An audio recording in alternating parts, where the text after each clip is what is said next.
Greetings, everyone, and welcome back to No Glitches Allowed. I've been told the next run is ready, so without further delay, we're going to go ahead and go to Axiom Verge 2 No Boomerang Steering with AudioIgnis. Take it away. Thank you. My name is AudioIgnis. I am a variety streamer and a speedrunner, and I'm very excited to be showcasing one of my favorite runs here, Axiom Verge 2. And joining me today to commentate is a fellow runner and also the person who taught me this game, Nick Asar, if you want to introduce yourself. Hello. Yeah, I really love this game. Submitted it for Speedremizer back in the day, and AudioIgnis has taken it and absolutely run with it. I'm really looking forward to seeing this run. Me too. And without further ado, we will go ahead and be starting in 3, 2, 1.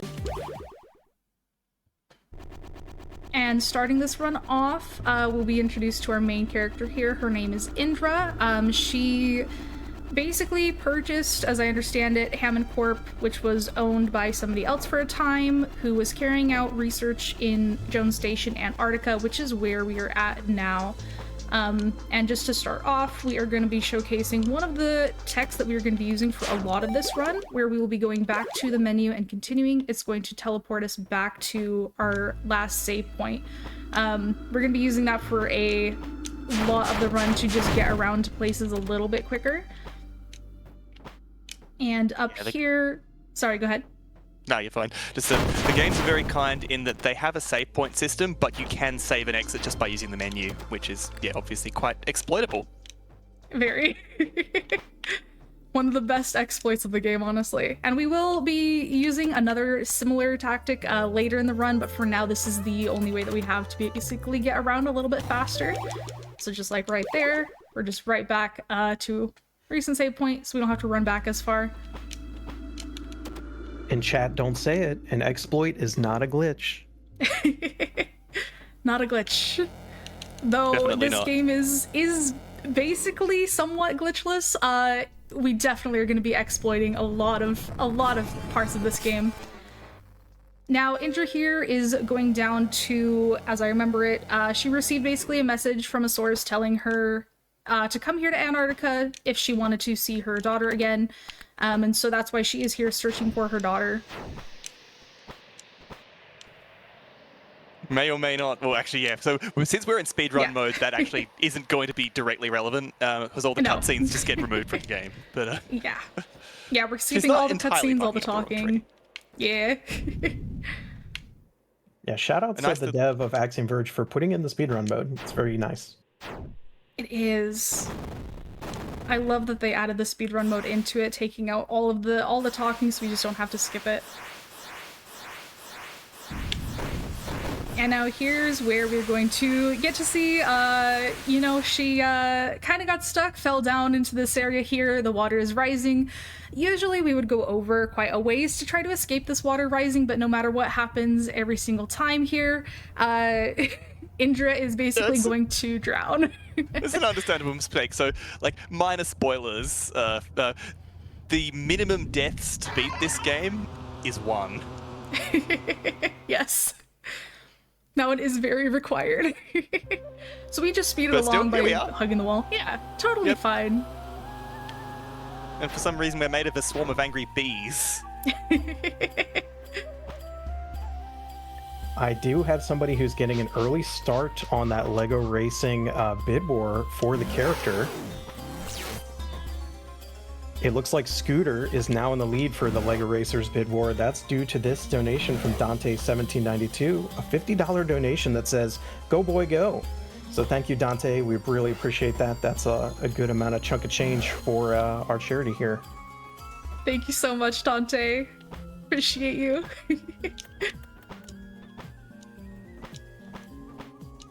Alright, now we are going to be heading up to grab our first item here. So there are several items in this game. We're not doing 100%, so we're not grabbing all of the items, but this will be a pretty important item. One that is actually necessary for the run here, which is why we are grabbing it. This is the boomerang. All that it does is basically an extended shot where we can shoot from a little bit further away. And right up over here, once we pass this little guy, we're going to use it to hit that button and continue on. Now these enemies, though we're running past them, look pretty harmless. They do a lot of damage. They are not very nice, to say the very least. They can take us out pretty easily. So we do have to be careful about the amount of damage that we do take. Not too worried about it for the start here, but definitely later in the game it's going to get pretty brutal. It's a pretty long run back if you, or rather your gap until the next save point that you're supposed to use is quite a while. Yeah, exactly. Now that you have the boomerang, can one of you speak on the category, the no boomerang steering? Yeah, of course. So, broadly speaking, the boomerang in this game has a little mechanic built in where if you basically if you hit the use button on it again while it's already in flight and move the direction, so like D-pad, analog, whatever, then that will alter its trajectory. That's an intended mechanic, but what was not intended, probably, is that doing so aggressively enough will let it move a lot, and in some cases it will let it bypass collision with in-game objects. So you can use that technique to hit a lot of switches that should normally be like out of access or whatnot. Lets you skip a huge chunk of the game. So boomerang steering, as it's called, was considered to be a little too good in terms of like what it can let you do to let the glitchless category, like there is an actual just glitchless category for this game, but it deviates a bit too much from sort of what you consider a traditional glitchless mode. So this category is basically just a bit more glitchless than glitchless, and get rid of an exploit that blows the game wide open. Regular use of the boomerang's fine. That said, you don't really make much use of it outside of that. Yeah. Mostly, I just liked it because it means that the category's called No BS. Yeah. One of my favorite reasons to run this category. Yeah, joining such favorites as the BS Legend of Zelda. I didn't know that one. Now, Ignis is smashing those little bushes there, just because running into them does actually slow you down very slightly. So it's just a nice little speed up. Oh, now we got the first, like, real power-up to run.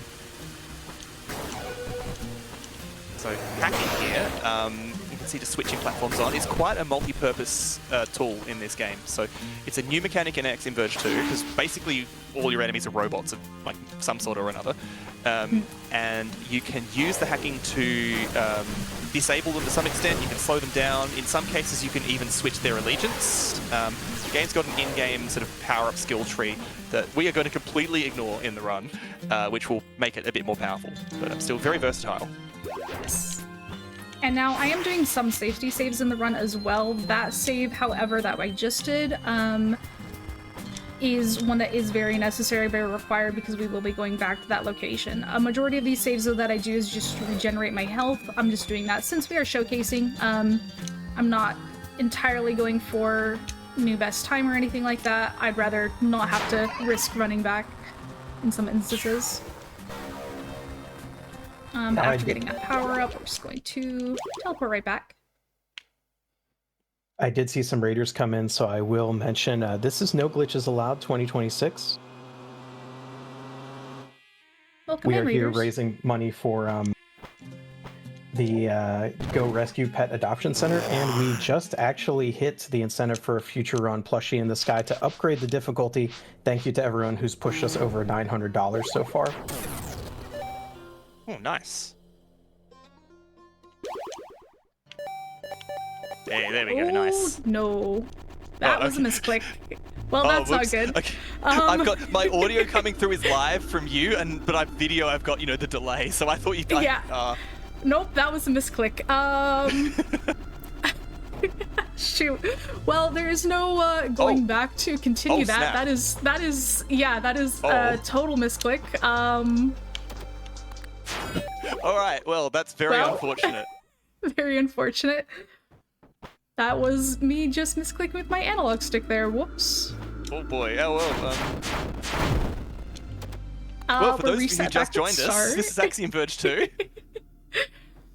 The new game option was placed pretty pretty Not bad. in a great spot. Yeah, not in the best location there. I've done that before in runs. That is a little unfortunate. Hopefully we can get back there fairly quickly, but we do have to unfortunately run all the way back because the continue option is not an option as soon as we hit start new game. Yes, unfortunately, the game's autosave is fairly aggressive for that purposes, and speedrun mode has a single dedicated slot. Better 8 minutes into the run than 30 minutes into the run for sure. Now I'm all misplaced on where I'm at. Okay. You're just showing us how you had that was fat that you could afford to trim from the estimate anyway. Yeah. Now we just get new PB. Easy. Yeah, easy. Yeah. No problem. All right. Well, yep. So we've just gone through the scary lift. So for fun fact, the opening segment that we've just left here is on Earth in actual Antarctica. The rest is not. So we're in a world called Kiengir. If you've played the original Axiom Verge 2 is very much sort of a like the connections are indirect. They're there and they become clearer as you go through the game. But right now, if someone were just playing this straight off the back of having played the first game, they'd be pretty much clueless. Just obviously just got to go through the intro section again. Luckily that didn't happen too far into the run. So. Yeah. Wait, Axiom Verge 1 and 2 are related? Where's Trenchcoat Man? Oh, he's mentioned in like a single letter that you run into. So technically there is one shared character between them. One person who actually appears in both games. And like cover your ears if you genuinely like worry about spoilers. It's Indra, it's our protagonist. So yeah, she turns up in the first game under a different name, looking quite different, but it's an explicit connection there.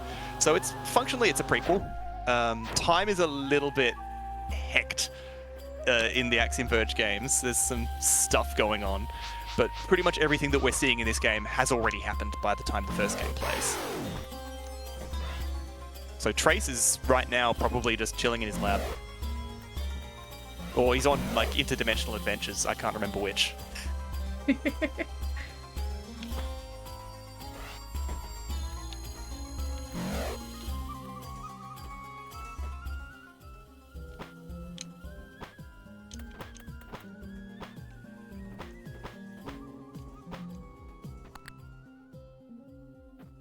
Yeah, nice. The mineshaft drop is one where, like, when you're first learning, it's just full of room to just go, oh, whoops, it takes forever to go down from platform to platform, and then you realize, yeah, you could just, fall straight through.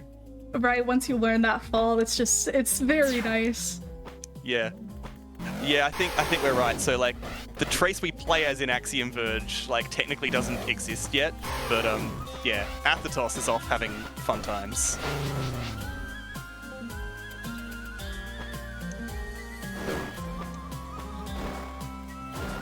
I mentioned it in the chat before the run, but the music in this game is so good. Oh yeah, no, like Really Tom Happ knows his is. stuff.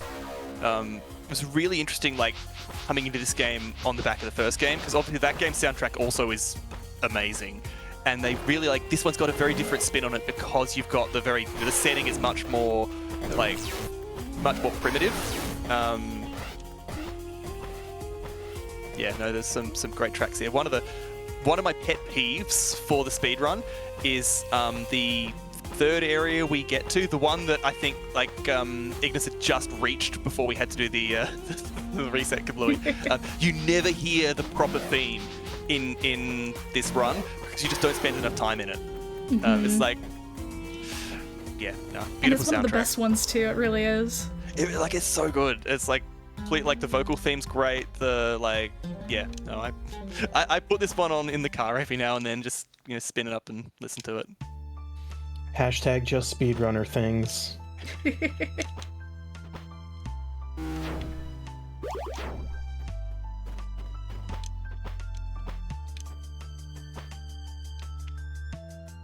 I think I should just point out that we are $88 away from hitting $1,000 during this marathon, and it'd be pretty cool if we did that during Axiom Verge 2, just pointing it out.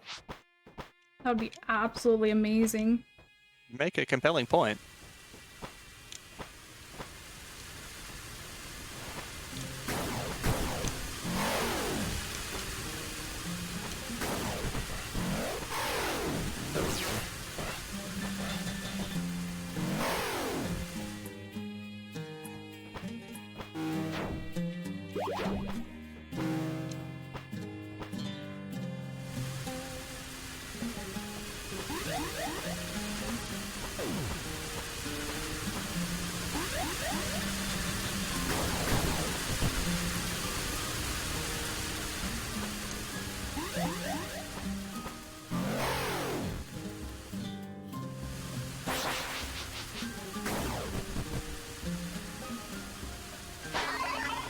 Alright, nearly back to where we were.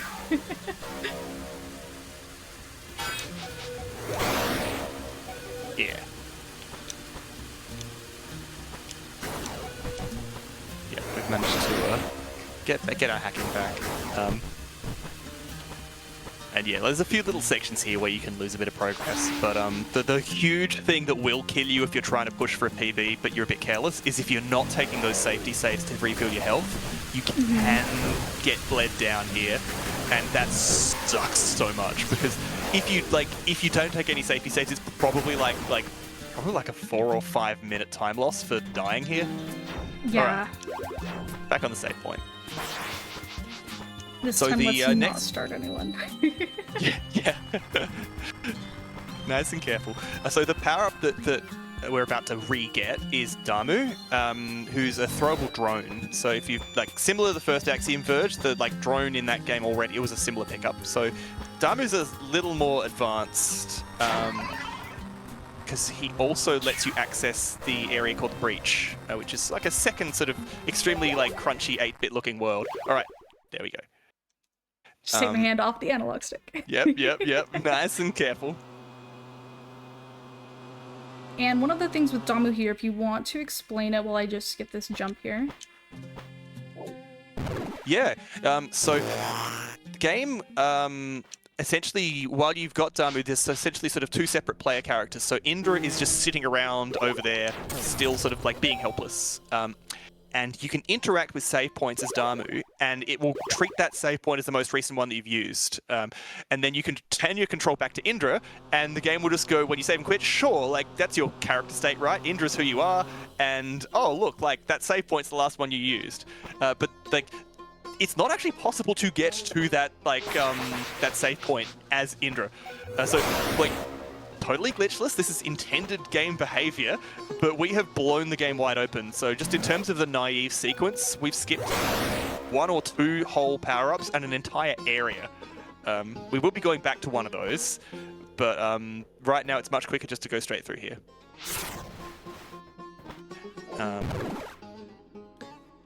Chuck here, yeah, also. So once again, we're just going to be able to cancel out and essentially just save wipe our way all the way back up.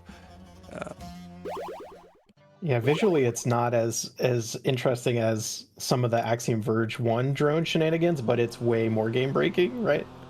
Oh, so much more, because obviously, yeah, AV1, obviously, eventually you get the drone teleport, and you can just sort of, zip yourself, it's a movement technique, whereas here, it's strategic.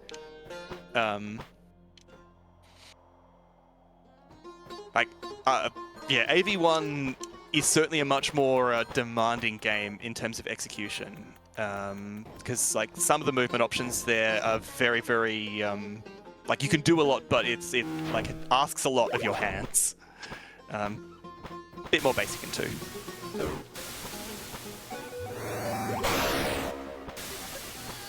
And this is just where we are using the allegiance with some of these drones so that they don't hit us.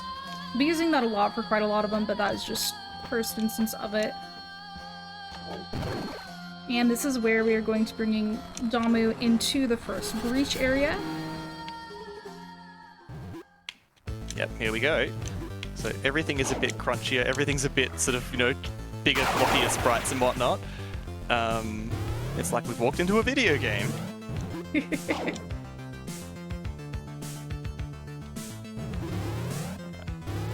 And now one thing with the Damu is that he does have a lot less health than Indra does, so taking hits here is a little bit concerning, so we do not want to be sent back. But some of the hits are a little bit more unavoidable. But we can't go back to Indra until we do get out of this breach section as well, so we're basically stuck in here. Nice. Just just enough health. Yeah. So the really advanced strat is actually to dodge pretty much all of that and run back through this section. But like normally what you're going to do is you'll just face tank a few hits and then you'll do a save quit to get back to the where we spawned into the breach, because it's much less risky. Yes. So we've just picked up a little grappling hook, and that is a lovely little movement tech. So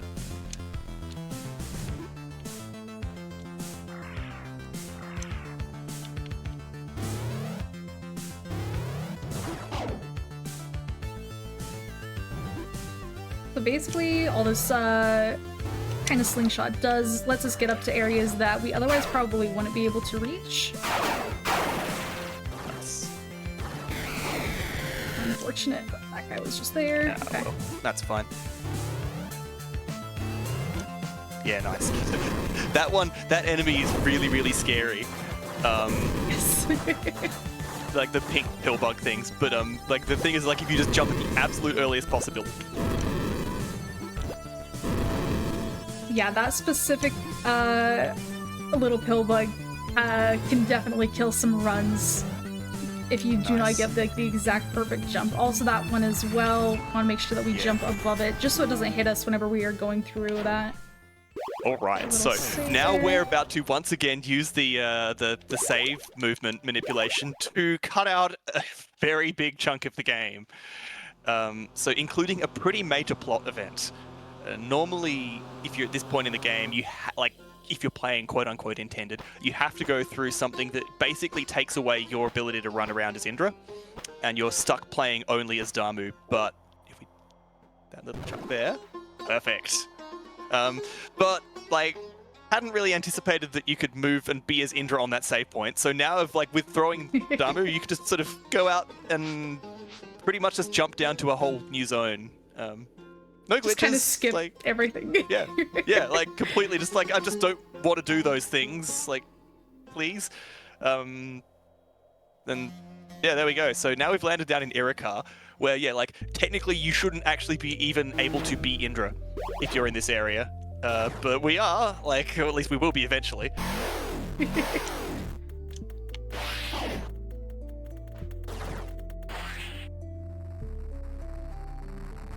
Another nice little skip here.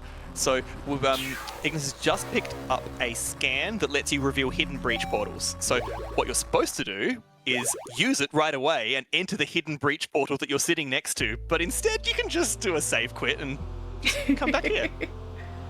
Wonderfully efficient. Very efficient, very nice.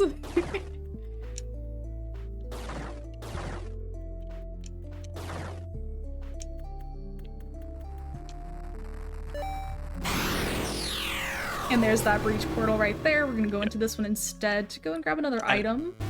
Yeah, and we've popped in basically the end of a big long breach puzzle section that we would have entered the start of if we'd used the thing as intended. And this is just going to let Damu fly. He's got wings! Look at him go! Damu is the best. He's a very good boy. He's very sincere. Very. Bestest boy. Speaking of good boys, just a reminder, we're here raising funds for Go Rescue. The Go Rescue website has its own section for adoption success stories.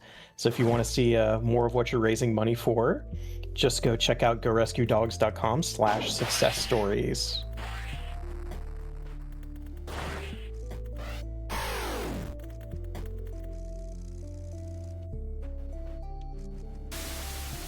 Yep. So one of the, it's like, I wouldn't call it a tricky section, but a section that's got a lot of room for punishment that Ignis is going through here, where we've just got to do a very long run with no save points and no health restores. And if she dies, basically at any point until picking up a useful power-up, you just got to do this whole thing all over again. So like, it sucks. You don't want to do that. Yes. So just going to need to be a little careful.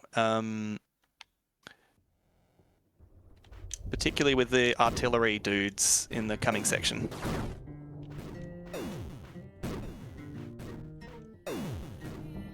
Which the good news is, I am hopeful that I have enough health here. And we just Didn't dodged even that hit one. you. Nice. That was very That close. looked like that really should have hit, but you know what? I I'll think take you it. could have taken the hit, but yeah, it's good you don't have to. Getting past those artillery dudes, though, we should be pretty set here. Yeah, yeah. All right, nice. You're cooking. So, power up just gotten there was fast travel. So now the save quit is no longer as necessary. You can just open up the map and just go to any room with a save point. The fun thing is that you don't even need to have used the save point. You just need to have been in that map tile to get to its save point by warping to it, which is quite convenient. Yes. Another thing that's nice with it, not only with the risk of starting a new run, but doing the save points, you can actually end up crashing your game quite easily if you do it at the very wrong timing. Yes. It just instantly crashes the game. Luckily, we did avoid that today, but it's very, very easy to crash it. Yeah, we got Windbliss pointing out in chat that the fast travel power up actually does have 2 locations. Because there's like at the point in the game where you're meant to get it, just sort of 2 different ways you could explore. For the longest time, if you picked up one, if you pick up one, the other one disappears. But for the longest time, the treasure sensor indicator would still show light up for the one that didn't get picked up. Like, that drove me up the wall when I was first trying to 100% the game. Alright, so Ignis has now briefly gone back in sequence, sort of, and picked up a big shockwave bomb. I really love the feel of this one. Like, it's just like, if you ever feel don't you wish you could do this in real life? Like, whenever you're feeling frustrated, like getting to use the bomb like that, it would be so great, honestly. It's like I could explode. So satisfying. Yeah. And yeah, very satisfying. A shout out to the sound effects in this game. Yes. Now that save is very unnecessary, especially since we can teleport back. I'm just doing it again for safety for the run, and I take all of that damage. Hopefully we'll still be good. I'm a little worried about Indra. Yeah, okay. Oh, yeah, a bit unfortunate getting hit by the rock there. Yeah. Oh, well. Not too much. Not too far back, luckily, so. Yeah, unlike in the first game, when you're controlling Damu, Indra is still vulnerable and can take damage. So, Praise, his drones are more they're later tech, so he gets a little shield. This one, you just got to sort of, be fast. Once you get far enough away, enemies despawn, so it ceases to be an issue.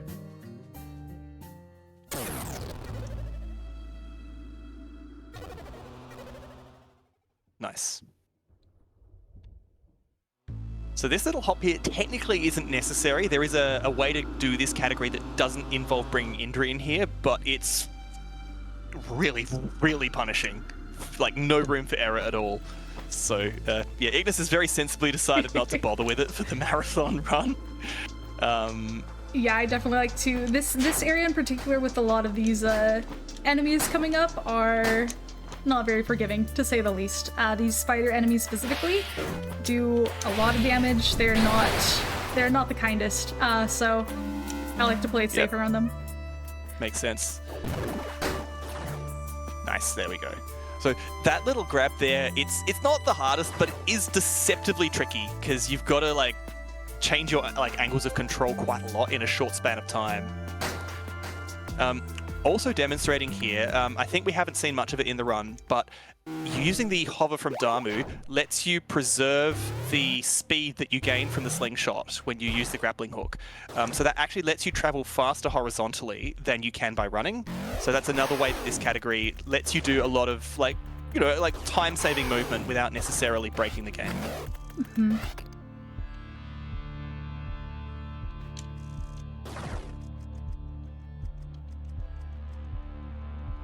So just right there. Yeah. Just getting a little bit of that movement boost. And we're also just going through the zone that is just, oh hey, suddenly everything is a bit more familiar from Axiom Verge. than the earlier zones you've been through. So those little drones there, they're basically the same as the one that you can use in the first game, complete with their little sound effects. They're not very friendly though.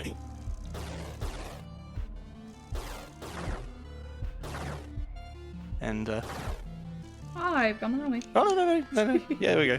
And yeah, these. Oh no, not quite yet. Yeah, one more room.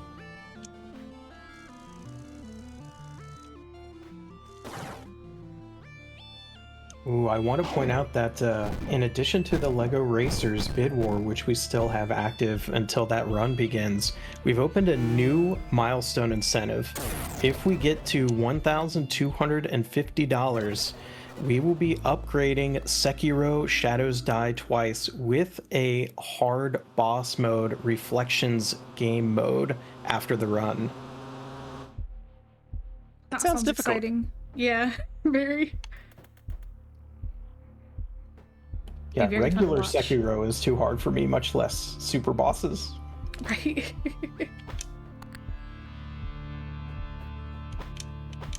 Now this part is going to be very fun. So we are bringing Indra over here for a very specific reason. Whenever we enter into this area, as we put Damu in here, this is going to skip quite a bit of stuff that we have to do. Now for the lore reason that we're here, Nikasar, if you want to explain that. Basically we're jailbreaking the afterlife. We've got so Hammond, the owner of the corporation that Indra bought out, she's technically dead, and she's chilling here with quite a few other people, and it turns out that she just wants sysadmin access. So we're just going to use our hacking powers any second now to just go, oh yeah, just give the author, that sounds fine, nothing wrong could happen, and then hilariously you can just cancel the drone here, because in-game, this sort of transcendent super dimension is just part of the regular map. It's just sort of off to the side. So you don't need to go through the teleport a second time. Alright, good luck. Thank you.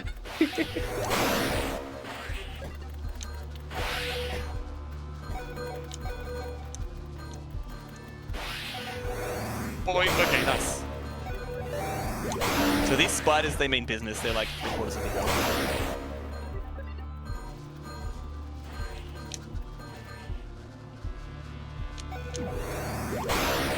Okay. Okay, good. Yep. Oh. Alright, that room is where runs go to die. Yes. Very easily. Yeah, I think I budget an average of 1.5 deaths per run when I'm just going into that. So that's very well done there. I'm very glad I got that first try, I'm not gonna lie. That is, I would argue, probably the worst room in the entire run, just because those spider enemies do so much damage. One wrong step and the entire section is dead. Yeah, you have 2 hits for the entire room, and that's including the heal that you get. Nice.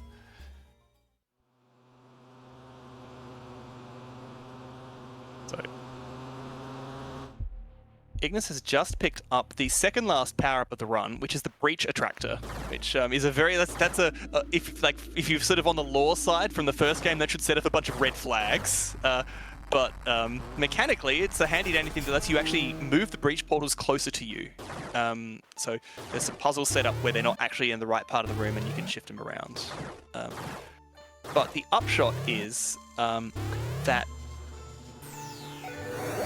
it's not intended to be acquired at the point in time where you have 2 separate controllable characters. So you're not supposed to get it until after Indra and Damu are functionally you can't have both of them. So it means that the positioning where Ignis left Indra sitting actually matters a lot, because we've got a section coming up where you need to use some pretty precise positioning.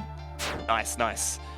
And if you don't prime for it, then you just sort of get yourself in a world of hurt. It's one of the worst parts of the run as a learner. Yeah. And the stupidest thing is as well, just looking at a run that's executed, you'll it doesn't even look like they're doing anything. It's well, it worked for them, why didn't it work for me? And I made that mistake quite a bit when I was starting out as well. Yeah.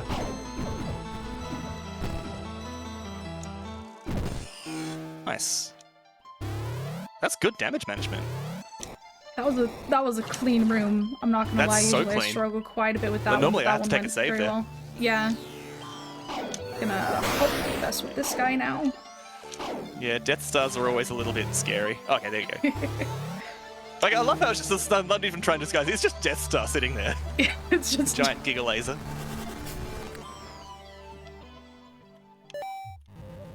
Alright, and like here, like this doesn't look like anything, right? Like she just turns the thing on and the portal comes there. But if you haven't done the right setup, the portal won't even come on screen because it gets pulled both by Indra's like player marker and by Damu's. So if Indra, it has to be at the right angle for that to work.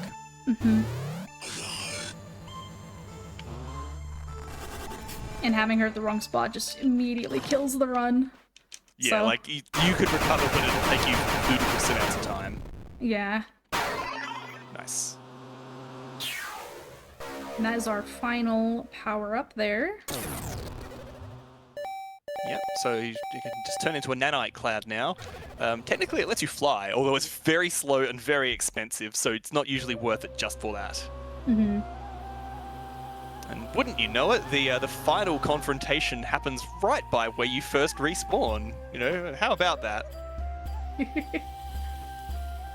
And this final confrontation, for some spoiler warning, does happen against Amashi Lama, the one who's sort of causing these issues for Indra that you would see take place in the game, but we've skipped over in the speedrun itself. So that will be the final boss area fight coming up. Yeah, this final boss room coming up. Whoops. There you go. So yeah, that's the only thing that you actually need that power up for. If you could find a way to sort of like, if you look at this game's like any % major glitches route, you can see just how much of the game you don't have to play. Yeah. All right, but yeah, things are looking pretty serious. We're like getting ready to go into the final boss room, right? Like, Very big all right, final boss room right here. Final boss room. Okay. I'm not seeing a boss. So yeah, basically because we didn't do we ignore a specific pickup called Anuman that basically merges Indra and Damu's bodies to oversimplify, and that just means that the block trigger for the final boss doesn't happen. So time's coming up very soon. And I forgot to say it, but that right there is time. On the black screen. Well done. Yeah, Honestly, GG's. not too bad considering the extra 8 minutes there, but GG's. The epic final boss fight at the end. Yeah, yes. It's hilarious. Yeah, very wild to see only 30% of the map covered by the speedrun. We just skip over a majority of it. Well, thank you very much for the run, Ignis. Is there any final shout-outs you or Nico want to do? Yeah, I do want to say a huge thank you to Nikasar. Thank you so much for joining for the run again and commentating. I always love it whenever you get to come and join me for any Axiom Verge events. So thank you for that. And also thank you to our host. Thank you for hosting for us. I very much appreciate it. And also good luck to the rest of the runners for the rest of the event. Yeah, you're very welcome, and yeah, no, thank you very much for featuring such an awesome game. No, awesome work there, Ignis. Looking forward to the rest of the marathon. Awesome. Thank you again, and GG's. We're about to go to a short break, but stick around. We have 100 Little Jumps coming up soon.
Hello, everyone.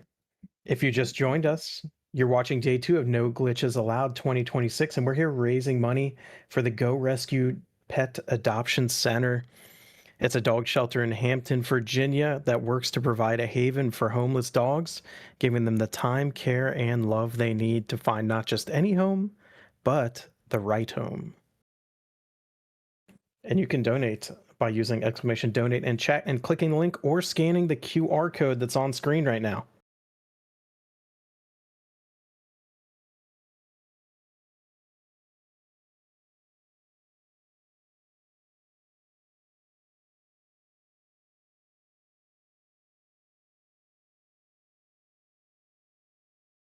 We've got a great bunch of runs coming up for you soon. We have 100 Little Jumps, Plushie from the Sky, Victory Heat Rally. We've got Kingdom Hearts 2, an interview for that with the actual game coming later in the day. We've got Link's Awakening DX. We've got Lego Racers. We've got an incentive open for that as well, by the way, of what character is going to be used.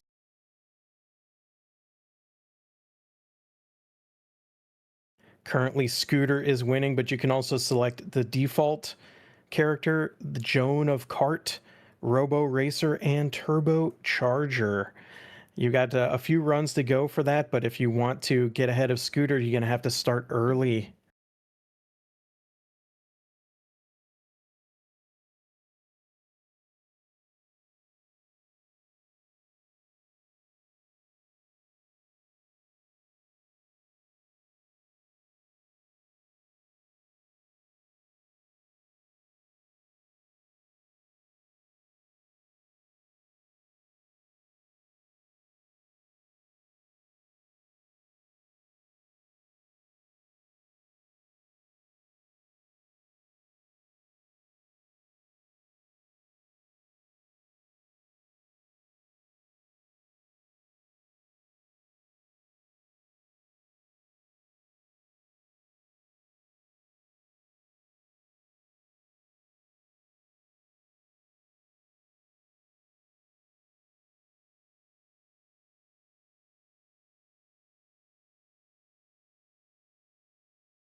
If you missed day 1 and you're just now coming in for day 2 of No Glitches Allowed, just so you know, this is an annual event that features speedruns that rely more on execution of intended mechanics than game-breaking glitches. And we are live all the way through Sunday, the 31st. Got a little schedule here for you in the chat.